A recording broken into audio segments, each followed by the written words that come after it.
मित्रांनो नमस्कार. आपल्या ज्ञान मेंटर मिलिंद पाडेवार ह्या यूट्यूब चॅनलमध्ये मी सहाय्यक प्राध्यापक मिलिंद पाडेवार तुम्हा सर्वांचे पुन्हा एकदा स्वागत करतो. मित्रांनो व्हिडिओ आहे डॉक्टर बाबासाहेब आंबेडकर मराठवाडा विद्यापीठ छत्रपती संभाजीनगरच्या PhD एंट्रन्स टेस्ट 2024 संदर्भातला. मित्रांनो जे विद्यापीठाने ॲप्लिकेशन सुरू केले होते 1 जुलै 2024 पासून आपण ऑनलाईन पद्धतीने PhD एंट्रन्स टेस्टचे 2024चे ॲप्लिकेशन जे आहेत ते भरत होतो. 20 तारखेपर्यंत मुदत विद्यापीठाने दिली होती. त्याच्यानंतर 2 वेळा ही डेट एक्सटेंड करून फायनली 15 ऑगस्ट 2024 पर्यंत ऑनलाईन पद्धतीने ॲप्लिकेशन भरायला त्यांनी सांगितलं होतं. त्यानंतर 20 ऑगस्ट ते 31 ऑगस्ट म्हणजे अजून 2 दिवस डॉक्युमेंट व्हेरिफिकेशनला बाकी आहे, म्हणजे डॉक्युमेंट पाठवण्यासाठी, डॉक्युमेंट सबमिशनसाठी. आता हे जे डॉक्युमेंट सबमिशन आहेत विद्यापीठामध्ये ज्यांना जाणं शक्य आहे तर असे डॉक्युमेंट्स विद्यार्थ्यांनी प्रत्यक्षरित्या विद्यापीठाच्या PhD सेक्शनला जमा केले. जमा केल्यानंतर विद्यापीठाने त्यांच्या फॉर्मवर म्हणजे ॲप्लिकेशनवर सही शिक्का सुद्धा दिलेला आहे. दुसरी गोष्ट, ज्या विद्यार्थ्यांना विद्यापीठात जाणं शक्य नाही तर अशा विद्यार्थ्यांनी जो काही ॲड्रेस आहे विद्यापीठाचा ॲड्रेसवर म्हणजे PhD सेक्शनच्या ॲड्रेसवर बाय पोस्ट त्यांनी ॲप्लिकेशन पाठवलेले आहे. आता 1 सप्टेंबर ते 5 सप्टेंबर 2024च्या दरम्यान कंप्लायन्स ऑफ डॉक्युमेंट व्हेरिफिकेशन, तुमच्या डॉक्युमेंटमध्ये काही कंप्लायन्सेस आहेत का, काही त्रुटी आहेत का, तर याचं क्लॅरिफिकेशन विद्यापीठ तुम्हाला देणार आहे. ओके. आता काल दिनांक 29 ऑगस्ट 2024 रोजी विद्यापीठाने जवळपास सर्वच विद्यार्थ्यांना ईमेल पाठवलेले आहे. आता हे ईमेल आल्यानंतर बऱ्याच विद्यार्थ्यांमध्ये संभ्रम निर्माण झालेला आहे. डॉक्युमेंट जेव्हा अपलोड करत होते, फॉर्म जेव्हा भरत होते तेव्हा हे ऑप्शन दिसले नाही. मग आता यांनी हे डॉक्युमेंट मागवलं आहे. काय काय क्वेरीज आलेल्या आहेत तेही आपण 1 बाय 1 बघूया आणि त्याला सोल्युशन काय आहे तेही आपण बघूया. आजच्या व्हिडिओमध्ये तुमच्या मनातील जे काही डाऊट्स असतील, ज्या काही समस्या असतील त्या सर्व क्लिअर आजच्या या व्हिडिओमध्ये होणार आहे. त्याच्यामुळे व्हिडिओ शेवटपर्यंत बघा. तुम्ही जे काही ॲप्लिकेशन भरलेले आहेत किंवा विद्यापीठाला पाठवले आहेत किंवा पाठवायचे बाकी असतील तर 31 ऑगस्ट ही शेवटची तारीख आहे. त्यापूर्वी तुम्ही ती त्यांना पाठवून द्या. मग त्या ठिकाणी जाणं शक्य असेल तर तिथे जा, अदरवाईज बाय पोस्ट त्यांना करा. पण पोस्ट त्यांना 31 तारखेच्या आत मिळेल या पद्धतीने त्याची कारवाई करा.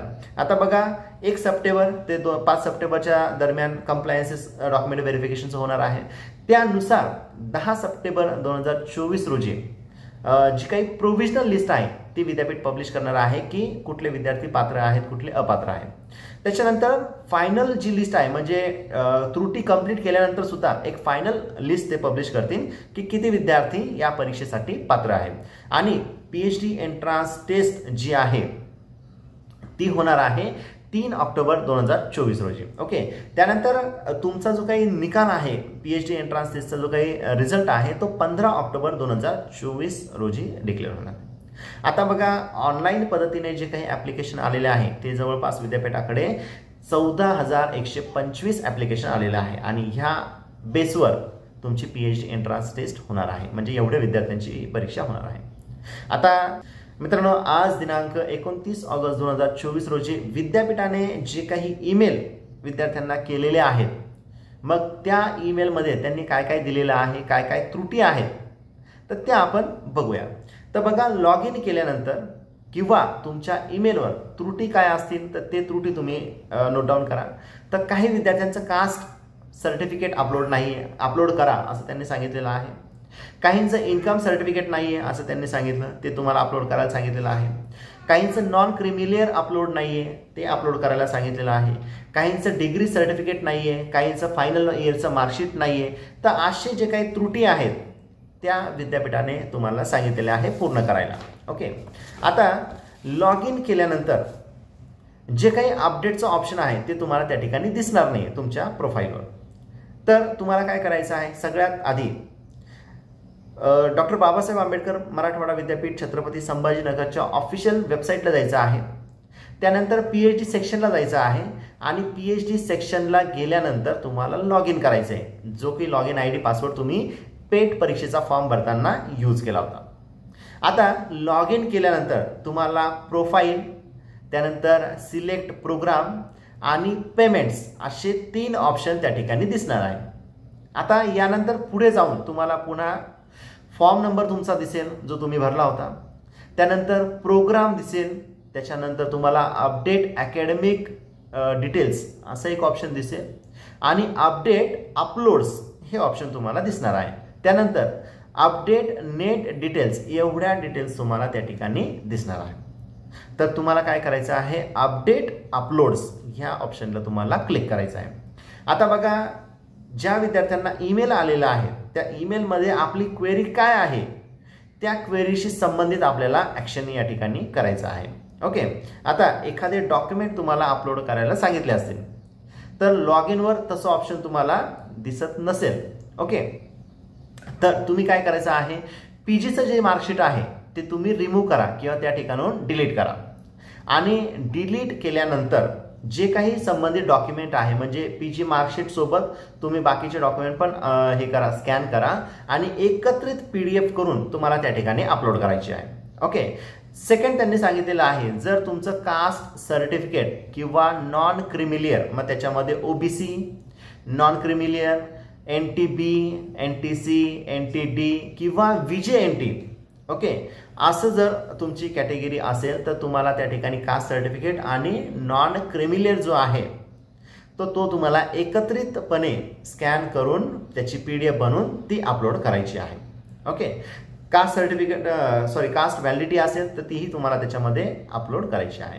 पुढच्या क्रायटेरिया त्यांनी सांगितलेलं आहे की जर EWS किंवा SEBC नवीन जो काही प्रवर्ग आहे तर ह्या प्रवर्गातील विद्यार्थ्यांसाठी जर प्रमाणपत्र अपलोड करायला त्यांनी सांगितलेलं असेल तर ते सर्टिफिकेट आणि प्लस इन्कम सर्टिफिकेट एकत्रितपणे स्कॅन करायचं आहे, त्याची व्यवस्थित PDF तयार करायची आहे आणि ती तुम्हाला अपलोड करायची आहे.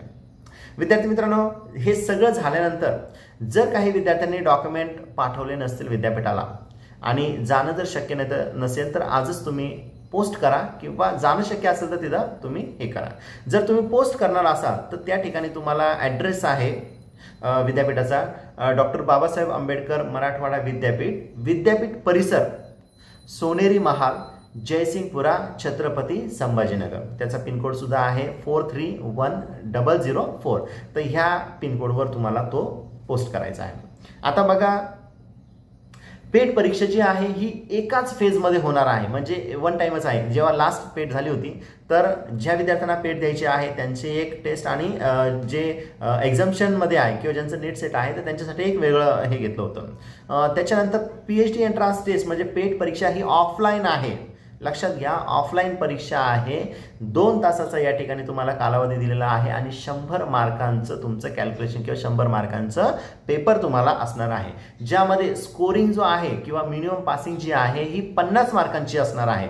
ही झालं ओपन कॅटेगरीला आणि 45% किंवा 45% जे आहे हे बॅकवर्ड क्लासेससाठी असणार आहे. स्कोर कार्ड जे आहे हे एकच वर्ष व्हॅलिड आहे. आधीचे जे काही क्रायटेरिया असतील त्या क्रायटेरियानुसार नाही, तर फक्त एकच वर्ष हे स्कोर कार्ड व्हॅलिड आहे. नेक्स्ट इयर मध्ये तुम्हाला पुन्हा नव्याने, जर तुमचं सिलेक्शन एवढ्या प्रोसेसमध्ये झालं नाही तर पुन्हा नव्याने तुम्हाला परीक्षा द्यावी लागणार आहे. तर मित्रांनो, ह्या काही जे काही अपडेट्स आहेत ह्या विद्यापीठाने तुम्हाला दिलेल्या आहे. पुन्हा एक विद्यार्थ्यांमध्ये क्वेश्चन आहे की आम्ही डॉक्युमेंट पाठवायचे आहेत का, मग आम्ही नेट सेट आहोत किंवा MPhil असो तर आम्हाला डॉक्युमेंट पाठवणं गरजेचं आहे का. तर सगळ्यांनी डॉक्युमेंट पाठवायचे आहे. प्रत्येक विद्यापीठाचा वेगवेगळा नियम असतो, त्यानुसार डॉक्टर बाबासाहेब आंबेडकर मराठवाडा विद्यापीठाने सुद्धा सांगितलेलं आहे की सगळ्यांनी डॉक्युमेंट सबमिशन करायचं आहे आणि त्या पद्धतीने लिस्ट डिक्लेअर होणार आहे. तर मित्रांनो, हे काही चेंजेस किंवा जे काही अपडेट जे आहेत ते विद्यापीठाने दिले त्याच्या सोबत तुम्ही चालायचं आहे आणि जे काही त्रुटी तुम्हाला दिल्या असतील त्या तुम्ही कंप्लीट करायच्या आहे. तर मित्रांनो, व्हिडिओ आवडल्यास नक्की लाईक, शेअर आणि चॅनल सबस्क्राईब करायला विसरू नका. धन्यवाद.